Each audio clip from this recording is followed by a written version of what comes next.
សួស្តីបងប្អូនអរគ្នាហ្នឹងហើយថ្ងៃនេះខ្ញុំនិយាយពី330បាទមាន3ចំណុចបាទពាក់ព័ន្ធនឹងឲ្យបងប្អូនអរគ្នាចាប់អារម្មណ៍ខ្លាំងទៅលើវាបាទចំណុចទី1ពាក់ព័ន្ធទៅនឹងរូបរាងបាទរូបរាងគឺមើលទៅ clean មែនតើហើយមើលទៅស្រស់ស្អាតបាទ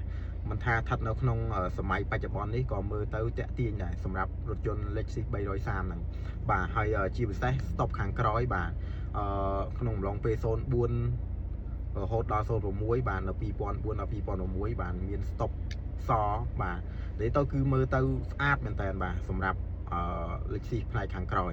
បាទទី2ពាក់ព័ន្ធទៅនឹងការកាច់សប្រឆេះបាទដែលធ្វើឲ្យចកូតឡើង